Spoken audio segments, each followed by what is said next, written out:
La confection et la réalisation de colloques. En 97, il y avait une dizaine de référents à l'époque, maintenant il y en a quand même 34 sur 24 disciplines. Et le pôle des référents est là pour travailler d'une manière transversale et pédagogique dans le domaine du sport. Les référents travaillent sur 3 axes. Ils travaillent sur les colloques, ils travaillent sur de l'arbitrage et ils travaillent sur l'intégration des handicaps. L'envie de travailler en commun, en groupe, sur la réalisation d'un événement important, fédérateur, qui pourrait intéresser un maximum de monde de notre milieu sportif, toutes disciplines confondues. On travaille tous autour de l'enfant, donc on voit un peu les lignes évoluer. On voit des choses apparaître, disparaître, et ça nous semblait vraiment important à un moment de poser la question, de rassembler tous les gens qui sont autour de l'enfant et de leur dire, déjà les rassembler, qu'ils se rencontrent, qu'ils puissent se parler, peut-être poser des questions lorsqu'on ne se comprend pas, parce qu'il y a des mondes un petit peu étanches des fois, ou un petit peu cloisonnés.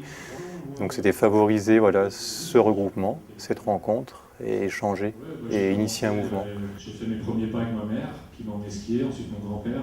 J'ai eu un grand témoin qui est Antoine Deneria qui nous a transmis son témoignage de ce qu'il a vécu au travers de ses années d'enfance et d'adolescence. Quand on est athlète, on se concentre sur sa carrière, sur ses performances. Donc on va pas chercher bien plus loin, quoi. Pour les entraîneurs, toutes les personnes qui encadrent et qui organisent tout le système sportif scolaire, c'est pas simple parce qu'il faut arriver à faire que l'enfant soit le mieux dans sa tête possible, le plus tranquille. Et c'est pas facile parce que ça arrive à des moments de la vie à des moments qui sont compliqués.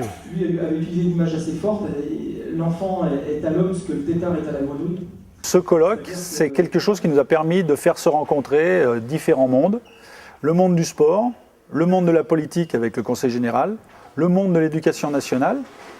Et ça nous a permis d'essayer de mettre en place un réseau. Et je trouve que c'est une démarche très intéressante, une démarche très participative de tous ces référents départementaux. On sait bien évidemment, on connaît leur activité déjà au niveau du DOS à la Maison des Sports. C'est une bonne idée parce que ce sont des thématiques qui intéressent tout le monde, qui intéressent les parents, qui intéressent chaque personne à des moments différents. Et qui intéresse un nombre d'acteurs très important. Ça montre bien aussi qu'il est nécessaire de faire connaître le cadre de l'éducation nationale, que tout le monde croit connaître, mais qui en fait a encore un certain nombre de parties cachées pour justement pouvoir essayer de travailler sur des parcours scolaires pour les sportifs. Il y a à mettre en commun des moyens, sans casser, si vous voulez, l'âme de nos clubs. Il y a à rassembler et faire en sorte qu'on appréhende l'avenir dans ce domaine beaucoup mieux. Il fallait qu'on questionne les points auxquels on était confrontés systématiquement en tant que professionnel du sport. Comment on construit un jeune sportif, comment on s'occupe de lui au fil des années. Le deuxième point, c'était le caractère omniprésent de la compétition dans le modèle sportif français. Et troisième point, sinon on peut vivre du sport en Haute-Savoie notamment, et en France en particulier, c'est parce qu'il y a des politiques qui sont mises en route, et que ces politiques-là, il y en a beaucoup. Et on voulait vraiment les questionner, savoir si elles se concertent vraiment lorsqu'elles sont là. Tout le monde se pose des questions, il y a des changements au niveau des collectivités, il y a des fédérations qui se posent des questions. Et puis très souvent, on ne se pose pas la question du sportif, on parle souvent de l'encadrement, on parle des dirigeants, on parle des bénévoles. Et le sportif qui est au cœur, souvent il est oublié parce qu'il est sur le terrain, mais on ne se rend pas trop compte s'il va s'épanouir, s'il peut se développer. Donc effectivement, c'était une très bonne question et c'était avec plaisir de participer à cette journée. Il y a des idées reçues sur un certain nombre de choses. Qu'est-ce qu'un enfant ? Alors, c'est sûr qu'on est toujours d'accord pour dire que c'est différent qu'un adulte, mais de quelle manière ? Et donc c'est bien de repréciser, à mon avis, ces notions-là, comme il est bon de repréciser des notions de fond sur la compétition, ça a été fait.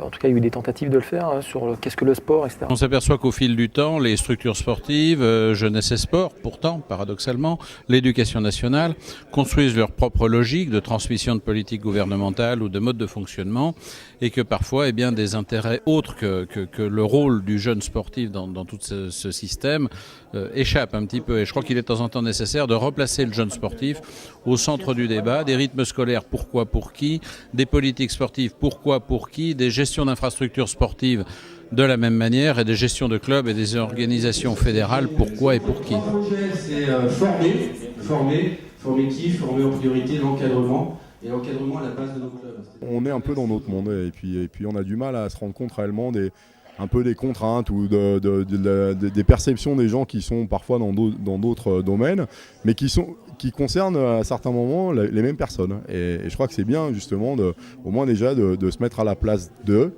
et puis de se dire bah voilà, en fait moi j'ai des problèmes, d'autres en ont les mêmes ou d'autres en ont d'autres différents, mais c'est certain que ça fait un peu avancer. De l'équipe de France, mais c'est aussi le côté, on est très centré sur la performance. On a lancé quelque chose et si on continue derrière sur un deuxième colloque, à mon avis, il faudra se centrer sur une question précise et très ciblée. Je pense qu'on va pouvoir partir sur des bonnes bases pour éventuellement d'autres colloques dans l'avenir. Avec ce colloque, on montre que les référents ont vraiment toute leur importance, c'est-à-dire un rôle de relais, car ce sont des hommes de terrain et à mon avis, ce sont les seuls qui ont du recul par rapport au sport, à leur activité et qui peuvent se projeter vers l'avenir.